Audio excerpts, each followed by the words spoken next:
La famille, la paix sur vous. Je vous refais rapidement le direct puisqu'on m'a fait comprendre, on m'a dit, mes équipes m'ont dit que le son n'était pas du tout bon. À l'endroit où on était, il y avait beaucoup trop de bruit, ce qui faisait que c'était inaudible. Donc on va faire beaucoup plus court, d'accord, beaucoup plus synthétique et avec, je l'espère, un meilleur son. Je vous le dis simplement. Face à la situation que connaît le Mali aujourd'hui, nous n'allons pas parler 10 000 ans. Nous appelons à la mobilisation. Le 22 janvier, mobilisation internationale dans différents pays d'Afrique francophone, mais aussi au sein de la diaspora pour ceux qui le pourront, face aux ambassades du Mali. Apportons notre soutien aux autorités maliennes qui payent le prix non pas de la durée de leur mandat, mais qui payent le prix de leur volonté de changer de partenaire géopolitique. Le Mali a décidé de s'allier militairement à la Russie et de s'allier économiquement et scientifiquement et stratégiquement, géostratégiquement à l'Iran. Et ces partenaires sont des partenaires qui sont les pires adversaires de l'oligarchie d'Occident. Et pour cette seule et unique raison, la communauté économique des États d'Afrique de l'Ouest a décidé de sanctionner le Mali en disant que les coups d'État ne sont pas acceptables. Et quand on sait que ça vient de Nana Akufo-Addo, qui est à la tête d'un pays qui a été plus que jamais consolidé par un homme qui a fait un coup d'État, en l'occurrence Jerry Rawlings, et qui n'a pas respecté les histoires de 5 ans, etc.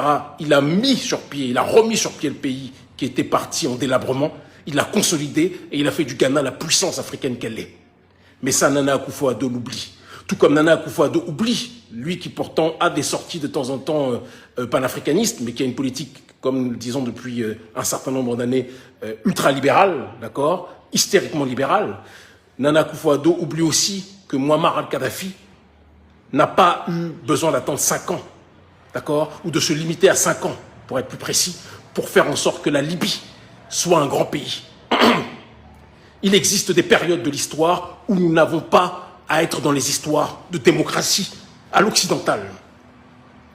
Ce qui compte, c'est la jonction des forces entre la souveraineté africaine issue de la société civile et une volonté patriotique issue de la dynamique des militaires. Et quand ces deux forces s'allient, on va dans une direction d'élévation.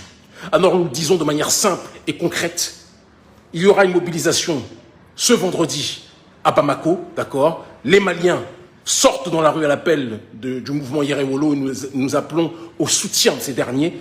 Et le 22 janvier, nous le disons, le 22 janvier, tous ceux qui le peuvent, je répète, tous ceux qui le peuvent, se mobilisent en Afrique francophone et dans la diaspora, face aux ambassades, pour ceux qui sont dans la diaspora, en Afrique francophone, face aux ambassades maliennes aussi, d'accord. De toute façon, une affiche sera communiquée incessamment sous peu, pour soutenir le Mali, pour condamner cette exaction de la CEDEAO, pour condamner cette exaction de la communauté internationale, parce que la France, ce qui la dérange, je le dis, je le répète, ce n'est pas le coup d'État. Quand ça se passe au Tchad et qu'il n'y a pas d'élection, ça ne dérange pas la France. Quand il y a une violation ou un coup d'État constitutionnel comme celui d'Alassane Dramane Ouattara, ça ne dérange pas la France. Ce qui dérange la France, ce n'est pas le coup d'État d'Assimi Goïta. Ce qui dérange la France, c'est que aujourd'hui le Mali veuille chercher d'autres partenaires. Il y a un moment donné, quand on dit séparation, ça veut dire qu'on ne veut plus vous voir.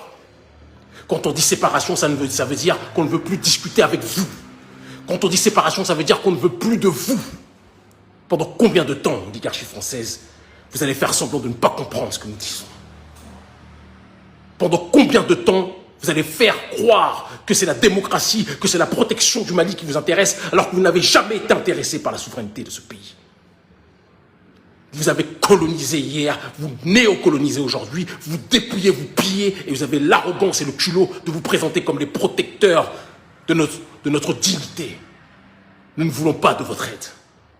Parce qu'avec des amis comme vous, nous n'avons pas besoin d'ennemis. Jeunesse africaine, 22 janvier, mobilisation internationale pour soutenir le Mali. Ne laissons pas le Mali comme nous avons laissé Kadhafi. Ne laissons pas le Mali comme nous avons laissé Kadhafi. Parce que notre peuple aime trop pleurer les entités mortes, mais les combattre de leurs vivants. Arrêtons ça. L'Afrique libre ou la mort, nous vaincrons. Ils finiront par